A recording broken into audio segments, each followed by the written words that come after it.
But let me try and get through to you, Mooney. There are those of us who can say the N-word, and there are those of us who cannot. Now, I can say the N-word. Nigger, nigger, nigger, nigger, nigger. See, I can say the damn word all I want, but you can't. In fact, Moody, if I catch your little perverse, bigoted, bullshit mouth saying it again, I'm going to personally tear you out a new asshole.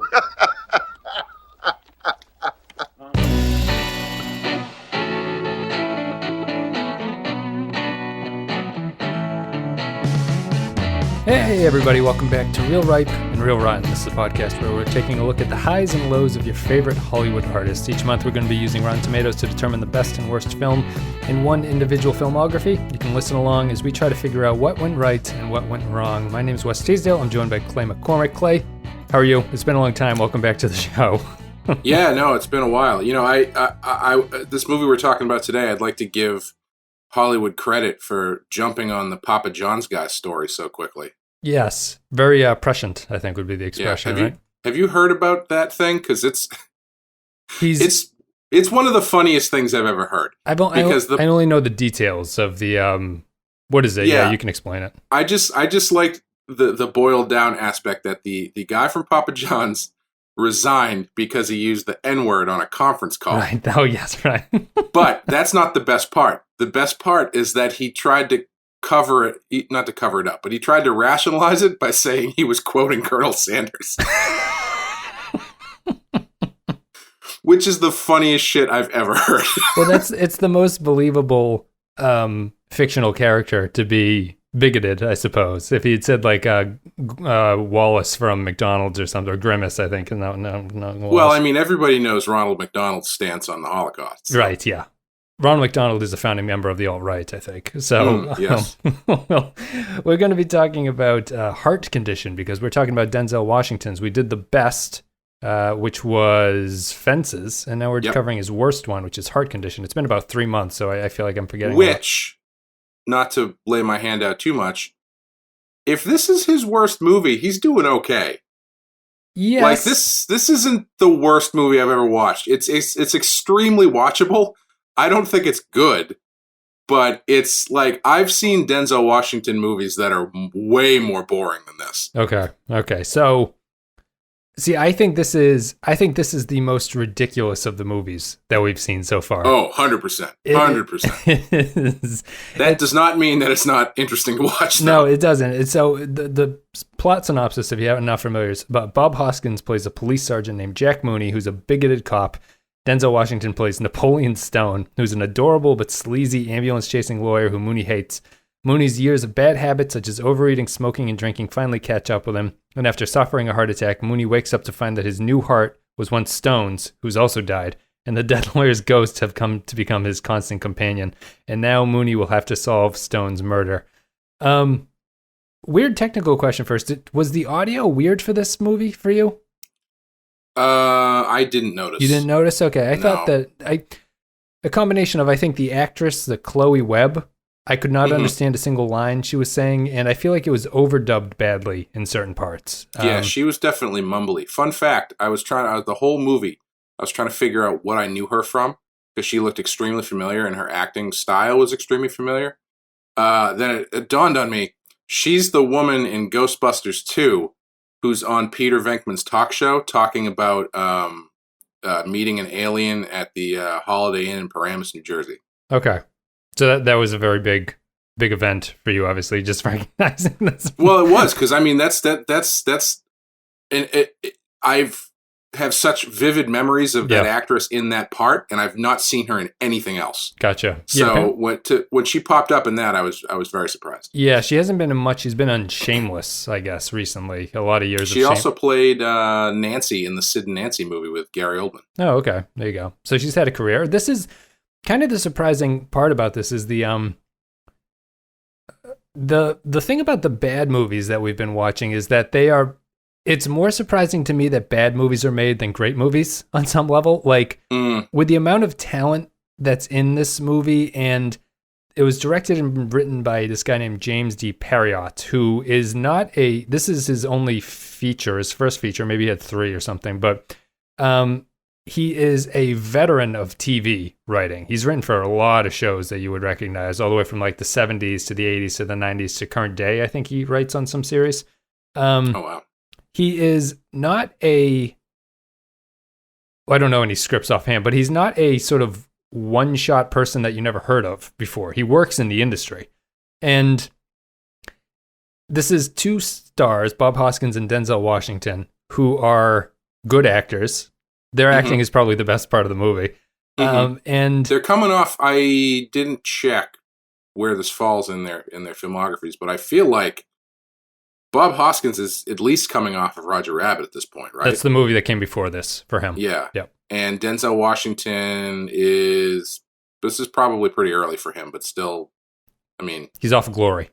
Okay, yeah. So those are two big movies. So this is what Glory, they followed it up with. Glory, the timing of it is Glory was filmed but not released when this one was shooting. Oh, so he was not he hadn't gotten his Academy Award nomination yet. So he was kind of an unknown when they booked, not unknown, but he wasn't Denzel when they booked him. They filmed this. So it's funny how that stuff shakes out. There's a big rumor that apparently the reason Denzel never did a comedy for like the next 30 years was because of this movie. He fired his agent after the movie. That was the rumor. Apparently the agent said that that's not true. That's not the reason. I don't know if that's saving face. But this is a 1990 American fantasy comedy film. And Clay, I just wanted to talk about what you thought some of the funniest moments of this movie were. Which of these moments do you think is the funniest moment? Do you think when it is Denzel Washington, after being called a racist slur, gets kicked in his giant black penis?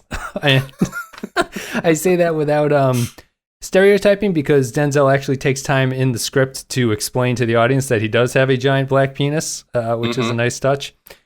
Did you think the funniest moment was when his mother, after Denzel has died, Denzel's mother is the only thing she can talk about is how much ass he was getting in his bedroom? I actually did think that was pretty funny.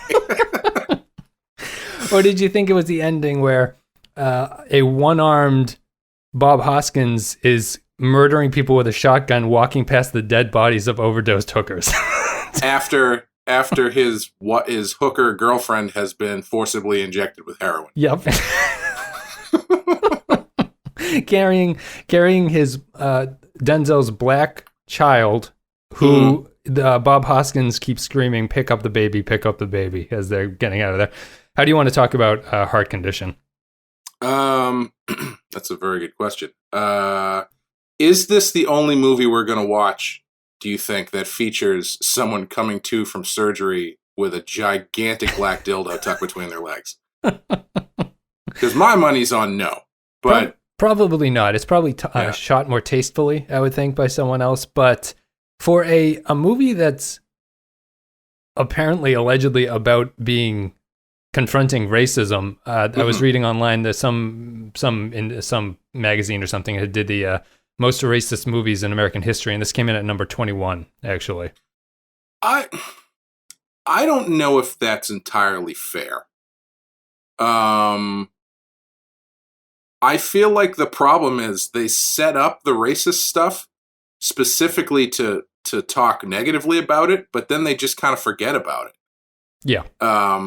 Like it's pretty on the surface up through when after he gets the heart transplant. I mean, like the sequence from when he wakes up from the heart transplant through when he goes back to work through to when Denzel shows up for the first time as a ghost might be one of the more racist things I've seen in a movie, but it's not like, I don't find it to be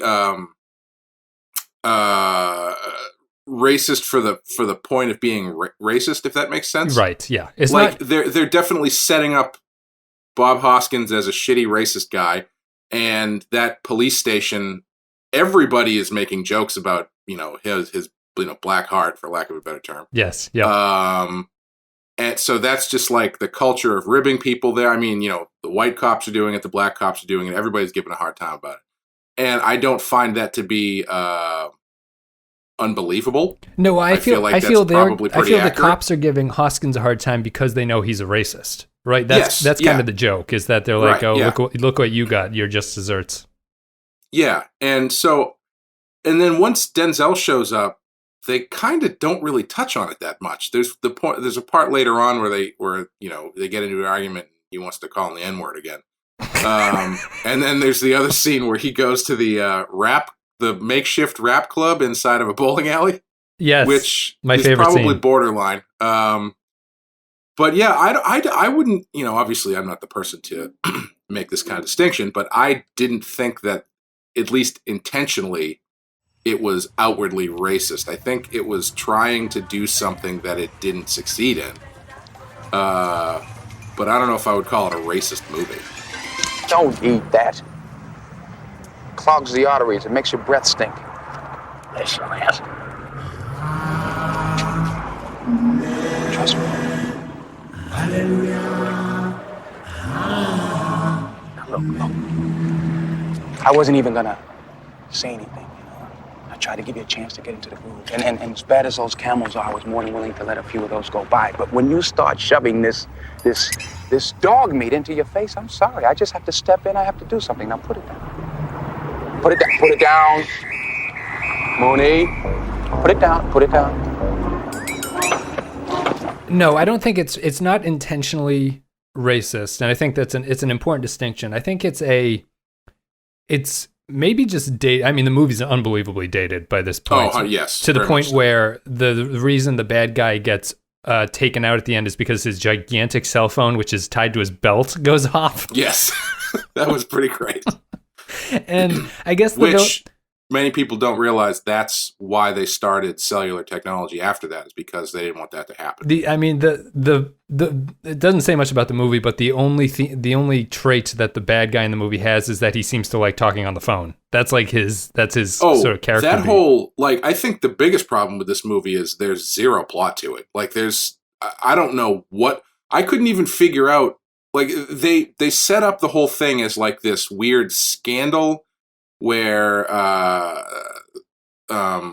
Hoskins's ex-girlfriend, who's a hooker, ends up taking pictures of a congressman or senator as he dies from a crack overdose. And then somehow those pictures existing are damaging to her pimp. Yes. So he has Denzel Washington killed? I have no idea why anything that happens in this movie happens. I'm looking at and then after that, I couldn't figure out what the hell he was after. Denzel, you're talking about. No. I mean, Denzel's obviously trying to figure out who killed him, but the guy with the phone. Oh, right. I couldn't figure out what his negative motivations were here. Because I didn't understand how any of that stuff connected to make a negative situation for him. No, it's one of those movies, I was watching it thinking I'm missing what's going on.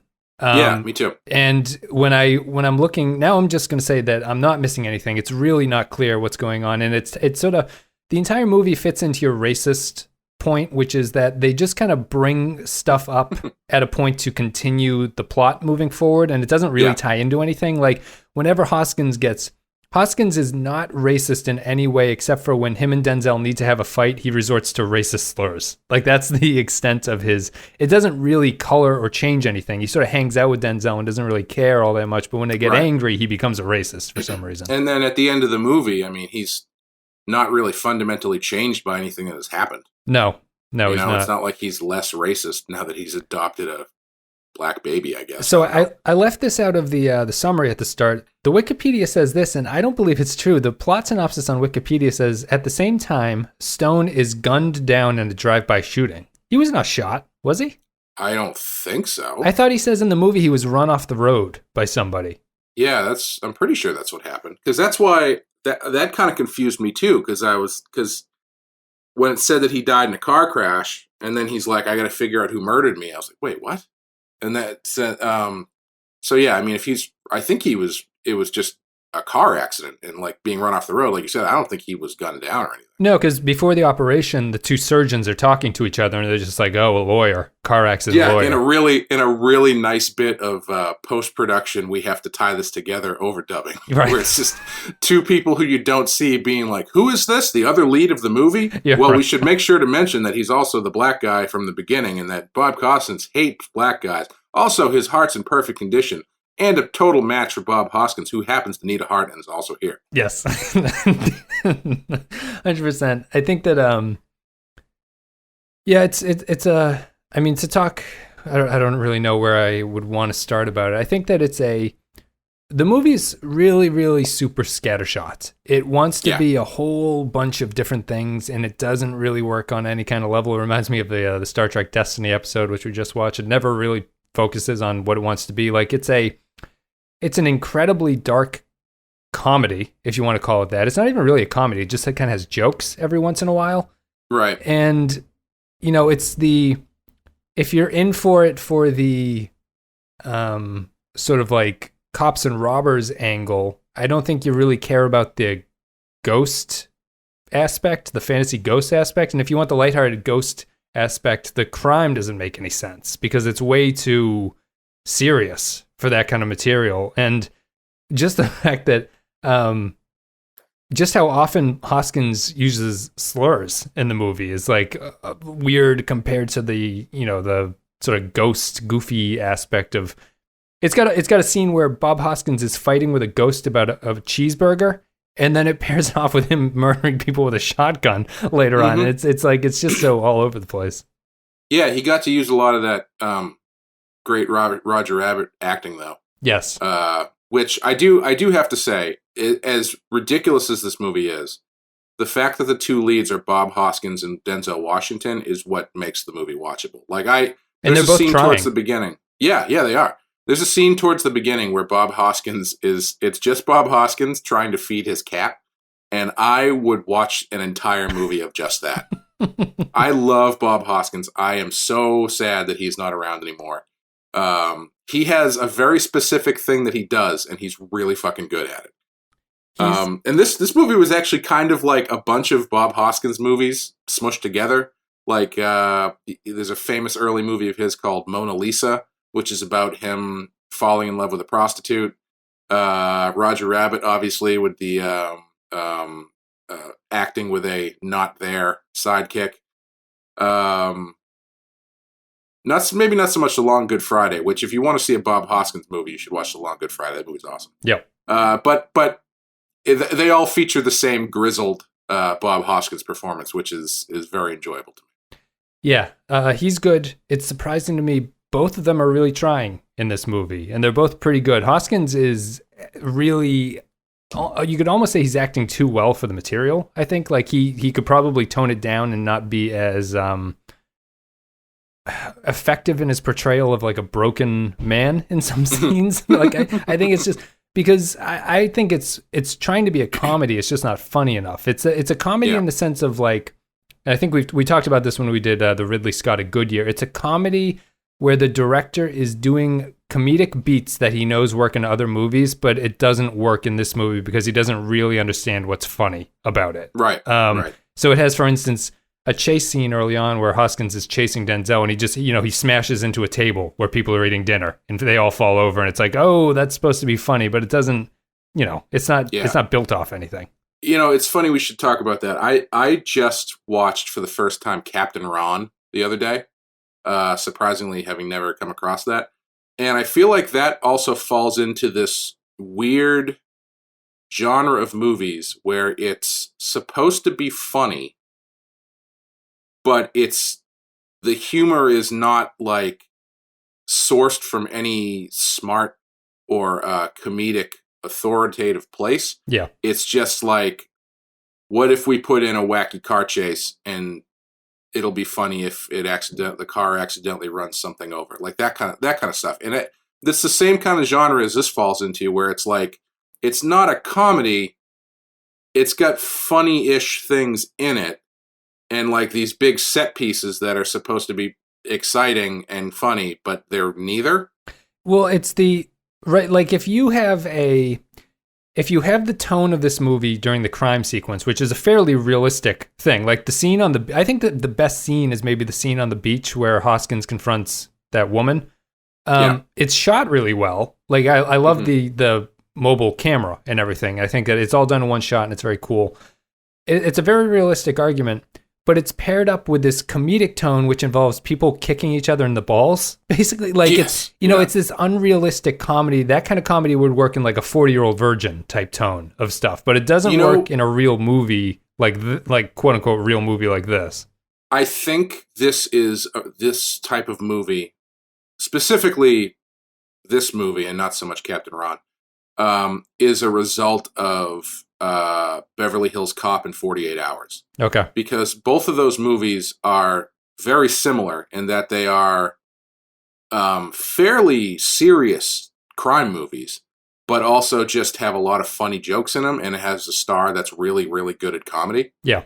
And I think it's people trying to go for that specific, or at least this movie is trying to go for that pocket of gritty crime, but also funny, except that instead of Eddie Murphy, arguably the funniest person of the 1980s, they've got Bob Hoskins and Denzel Washington, who are, I'm sure they are very humorous people. Not exactly comedic geniuses. I would go against that. I would say I could see Denzel Washington not being particularly funny. And That's true. It would make sense to me. I would believe that. Bob Hoskins, actually, I think he was probably a pretty funny guy. Yes. Like the stuff that I actually did think was good was that makeover sequence. I didn't think the makeover sequence itself was anything special, except for the fact that I guess he went to a store that was inside a giant meat locker or something. I don't know where the fuck that store was. They also didn't show the amount of spray on hair that they put on Bob Hoskins by the end of it, because his hair thickens up to a helmet after a certain point. Yeah, I could not stop looking at the fake hairline they put on him once he got his hair redone. Thankfully, he takes it off after a certain point. But the scene where he's getting his nails done, and he's constantly moving his hand up and down because he's trying to take his hand away, but Denzel's putting it back in. But you don't see Denzel, but it's just Bob Hoskins. That was legitimately funny. I thought that was good. He's good at that. He's good at Bob Hoskins, I think, knows what he does, and he knows what plays against that type of character, so he can play it for laughs pretty effectively. Yeah, I think any of the invisible Denzel stuff, like when he's trying to get out of the hospital and he's slumped over Denzel, but it's just, to everyone else, it looks like his arm is just kind of up in the air. And then, but then it ties it into the humor that doesn't work, where the doctor's like, what's wrong with this guy? And he just goes, hemorrhoids. You know, it's like... Right, exactly, yeah. It's like, that joke doesn't even make sense. Why, nope. Like... And it's not a non sequitur type humor where you're like, oh, that's so funny because of how random it is. It's just, he was like, the writer was just like, I need a punchline. I'll put hemorrhoids. That'll be funny. Yeah, he should have just made a racist joke. It would have made more sense. So, and I don't know. I think that I found it watchable. I found it also to be unbelievably sort of ridiculous and all over the place, and like not a very good movie. It's at 0% on Rotten Tomatoes, which is understandable because I don't think anyone could go out of this saying like this is a pretty good movie.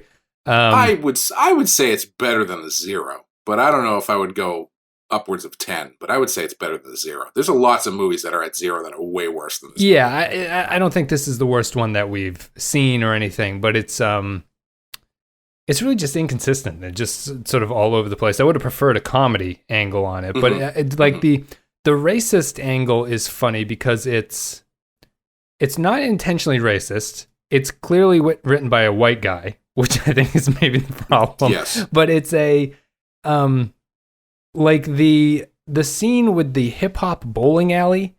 The camera pans, you get an establishing shot of this bowling alley, and you're like, oh, this will be interesting. Bob Hoskins has to go in to get some money because Denzel, being black, left his $200,000 in the bowling alley.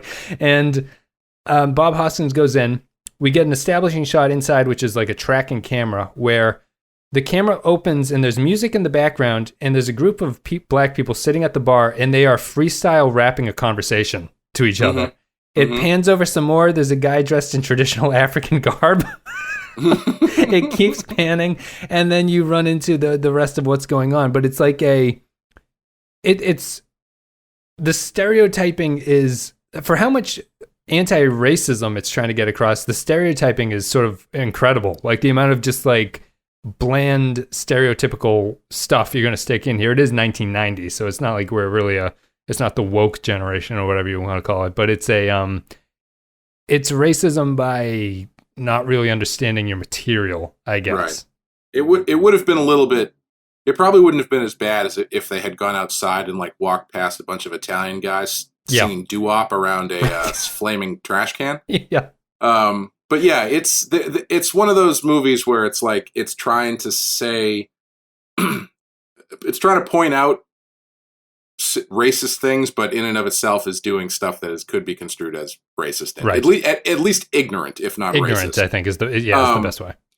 But yeah, like where there's a scene like that, there's also a scene which I legitimately liked. After the opening, I guess, action sequence, where Hoskins we're supposed to believe that Hoskins can keep up with Denzel Washington in a street race is at the and scene. Opens fire on his car in the middle of a crowded L.A. Whatever. We'll talk about the plot. That's at that moment when that happened, I thought I had missed what their relationship was. You know what I mean? Like, I think that's something that I wanted to bring up actually in a minute. But what I was going to say was after that opening sequence where he fires on this car unprovoked, calls Denzel Washington the N-word and punches him in the dick in front of 50 people. Yeah, they cut to the scene where his chief is chewing him out. Yeah, and his chief is just laughing hysterically about the fact that he called him the N-word. His chief is also black. Yep. And then goes into a very specific explanation to Bob Hoskins about how ridiculous that is and how he can't use that word. And like but he can. The police chief can use it. Right. Yeah. The level to which he was tickled by Bob Hoskins' actions, I thought it was really funny. I thought it was a good scene. Like this, I think the police chief is my favorite character because there's a later good joke. I don't even know. It's not even a good joke, but it made me laugh. Where he's chewing out Hoskins. And then he stands up and he's wearing full golf outfit. He's like, I gotta get to my tea time. It's like, it doesn't make any sense, but I thought it was very funny. The way it was shot was good. Yeah. So I liked that I guess it goes to the tone problem because you've got this fairly serious opening sequence juxtaposed against this scene where this chief clearly thinks Bob Hoskins is a fucking joke. Yeah. Like he's a racist piece of shit and he's just like doesn't have time for this guy. The fact that he kept his job is amazing and only was suspended, but the glee with which he suspended him was amusing. It's the LAPD in the early 90s, I guess. Maybe this is the most realistic movie of all time. I know. But yeah, that scene, when you've got a scene like that, which is clearly aware of the stuff that its racist character is doing, and then later on, you have a scene like that bowling alley scene, which you could argue is not exactly the most sensitive. Yeah, sensitive portrayal of an African American community of people hanging out with each other. It's interesting to see that stuff butt up against each other, and I think it's much like everything else in this movie. It's a half-baked idea. And the half-baked idea then ends up looking worse than it actually is. Yes. Like that scene in the bowling alley theoretically could have been a lot more interesting if they had leaned into the fact that he is a racist piece of shit. Yep. But by that point, it's like just spending a day with Denzel Washington has turned him into a apparently less racist piece of shit. Yeah. So they don't really. There's no really like push and pull there in that scene where there could have been. Right. I mean, it could have been it reminded me a little bit. I feel like it's not quite perfect, but it's like the Training Day scene where Ethan Hawke gets left with the gang members as Denzel leaves because he's setting them up to get killed by them. Yeah. But it's that kind of like the out of his element white cop in a situation that could have been bad for him because he is a racist and they seem to know who he is and everything like that. So it's like it could have had a little bit of tension there, but instead it ends with Bob Hoskins elbowing the guy in the dick as so many scenes. Yes. and then he runs out and gets assaulted in his car. Forced. He wasn't going to elbow the guy in the dick. No, but Denzel forced him. Makes him do it. Yeah.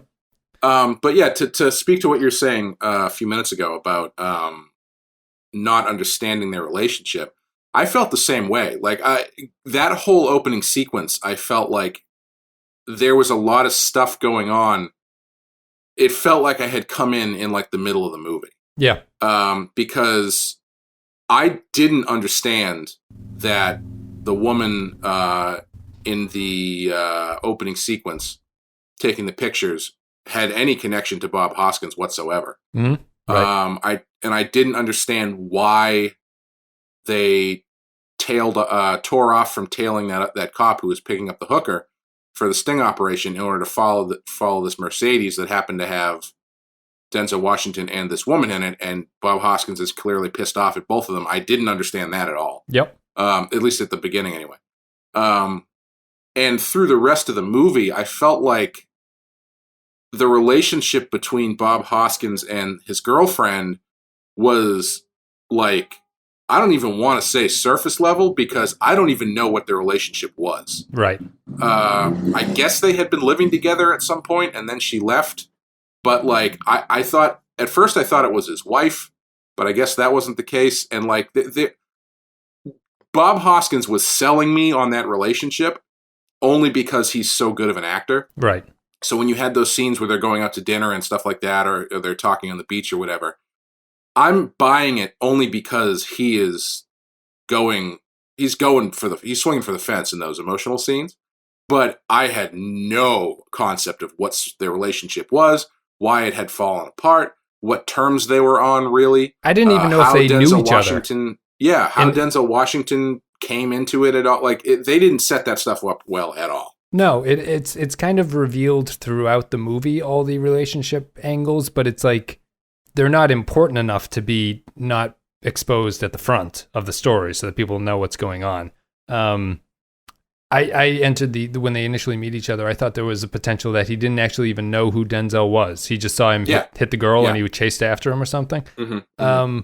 But no, I guess he knows him because Denzel is a lawyer who is kind of schizophrenic as a character. Like, him slapping the woman at the start doesn't really jive with what he eventually becomes. You know what I mean? Like, I don't know if that's the death supposed to have changed him or something. He's supposed to have calmed down, but he never comes across as a particularly vile, sleazy guy. He's just kind of a lawyer.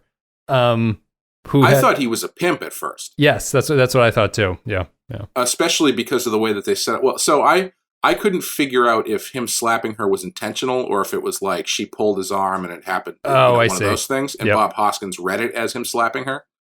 But yeah, I thought at first that he was their pimp, and then later on in that scene, he's like dumping drugs out of a window and stuff, and I was like, what? So is he a drug dealer? Right. Like, I didn't realize he was a lawyer until well into that sequence.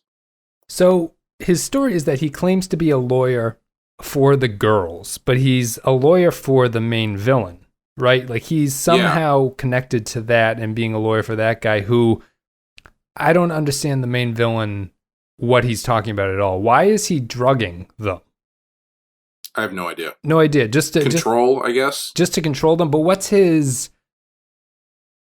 motivation to continue being bad? Like, I don't know. I have no idea. I don't know how he plays into anything. He doesn't, like, wouldn't the other cops just arrest him normally? There's no need for this sort of violent last stand, I don't think, unless you're in Bob Hoskins' mind. But I feel like there's the amount of the leap they take from there to, you know, the guy just being kind of a boring, bland villain who is maybe sort of like more of a relationship hindrance than anything else, to a guy who must be murdered by Bob Hoskins is a little bit of a stretch.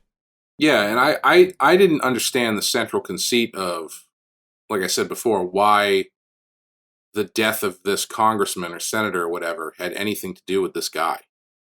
Other than maybe he was the one who supplied the drugs, I guess. Yeah. I don't even know if they say that, but that is the only thing that would make sense. But like, there was no outward controversy. There was nothing pushing from the outside for them to figure out that this guy died under foul play or, from an overdose. The mystery at the center of it is not, the mystery and the cover up are just not connected at all. Right. And if they are, it's very tenuous and it's not really interesting, frankly. Yeah. 100%. Yeah, it's the plot just kind of meanders along. Bob Hoskins and Denzel get into arguments. They fight their end. I will say that the coolest scene within the movie is the ghost scout at the very end. That was cool. Which is oh, go ahead. Well, it's an idea I've never really seen before, but actually works quite well and makes it can kind of be seen as like a way to like the sort of supernatural aspect. I'm surprised they've never done that, or I've never seen that idea before, where like a hidden sort of person is guiding the person with a gun who actually is dispatching people. Yeah, I want to see that movie. Right. Exactly. Where it's they're actually an effective team. I actually thought that whole final sequence was pretty good. I thought that shootout and stuff was pretty good. It was a little bit stock, but I thought it was, it had some of that grittiness to it that was good. Again, it didn't fit the tone of anything else going on in the movie, but it was. I thought that end sequence was pretty good. Yeah. It's and then we're led to believe he's shot and killed at the very end. Turns out, no, he is just in pictures now with Denzel, holding Denzel. He's he's sort of come to the conclusion he might as well just act as if Denzel is a real person and leave everyone else alone. And it finishes with a favorite thing of mine when some character in the movie says the title of the movie, which is always a quality thing to do. Have you ever seen, did you ever watch Upright Citizens Brigade, the show on Comedy Central? Yes. Yep. Did you ever see the sketch that, God damn it, what's happening in my mouth? Have you ever seen the sketch that they did where it's a guy in a video store, and one of the guys who works at the video store is claiming to have been in a lot of these famous movies, and he had the titular line in them. Oh, really? And it's like, what about this one? Out of Africa. And he's like, yeah, I was in Out of Africa. I had the titular line. It's like, what? He's like, yeah, I'm the one who, when they're trying to get out, where they're stuck in traffic, leans over and says, man, are we ever going to get out of Africa? And like, that's and it's pretty good. But yeah, I always think that's, sometimes it works all right, but a lot of times it's pretty hammy. Yes. Yeah. It depends on how the actor actually just nails the line and stuff like that. Yeah, I didn't.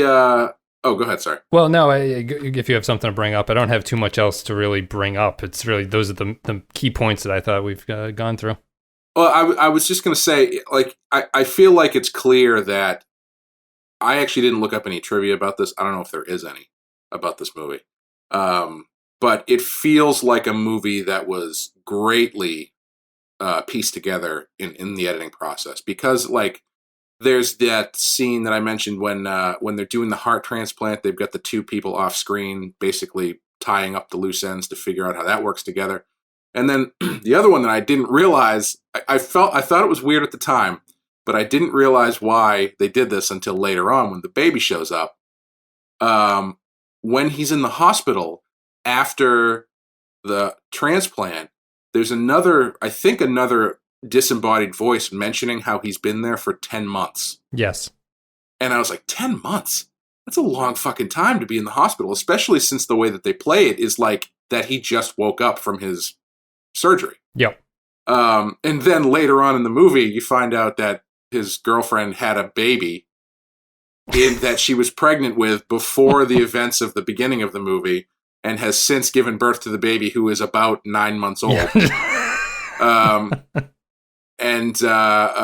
Or maybe a little bit older than that, and is perfectly normal looking. So enough time needed to have gone by that Bob Hoskins would be out of the picture and not in contact with this woman through her entire pregnancy. Right, and raising the child for which is Mother of the Year award, where she's walking along the beach and Bob Hoskins accosts her and they talk for like 15 minutes.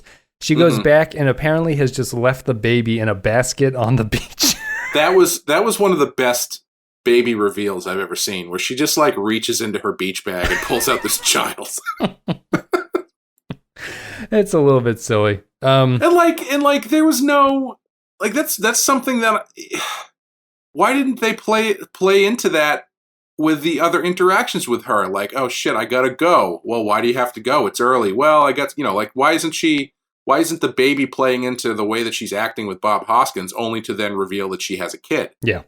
Instead of just playing it, I guess normal, for lack of a better word, and then, oh wait, late movie plot twist, she has a baby. Scattershot. Yeah, I think so. I think we're gonna have to cut this one short. Not particularly short, but I don't have much else to say. Did you have anything else you wanted to say before we have to wrap it up? I would like to say that I didn't like the amount of research that went into it, because at one point they talk about playing Mike Tyson's Punch-Out. Denzel Washington says, "I will play Mike Tyson." Mike Tyson's Punch-Out was a single-player game. That's true. And Mike Tyson now is the final boss. Now I know why this movie got a 0. Historically inaccurate. The racism dead on, but the NES gameplay mechanics not so much. Well, thank you guys for listening. This is Real Ripe and Real Rotten. This is the one worst more of thing Denzel. before we go. Sure. Sorry, one more thing. Do you think that there should have been more race stuff? I feel like that's where they ended up getting caught. Because I could feel like, especially maybe at the time, that if they had leaned more into the race stuff, that it might have felt too preachy. Yeah. Maybe. But not leaning into it enough kind of just made it feel scattershot and weird. Yes. I feel it was not tied into the overall plot enough for it to be there. So it feels like it's just a useless character tick between the two of them. Yeah, I would agree. Yeah. Yeah. It would be interesting to see this movie, this same concept, if they had leaned into it more. I mean, you could have gotten away with it just by being a cop who hates the lawyers. You know, it's the same. Yeah. It's the same level of characterization and depth of problem that they have there. Or shit. I mean, even if you established at the beginning that this guy was banging his wife, right. This rich guy, or girlfriend, this rich lawyer who seems like he's kind of a sleazebag or whatever. Yeah. I mean, I feel like that's fairly universally relatable if you were to get a heart transplant from your ex-girlfriend's new boyfriend, right? And then her new boyfriend shows up as a ghost and is constantly following you around. Yes, I don't know. I feel like that would work. That's more relatable than the racist silly angle. Kind of, you know, if there was personal stakes there where we got to know about the relationship between the two and Hoskins knew and everything like that, and he didn't like to be followed around by the ex-boyfriend or the current boyfriend or whatever.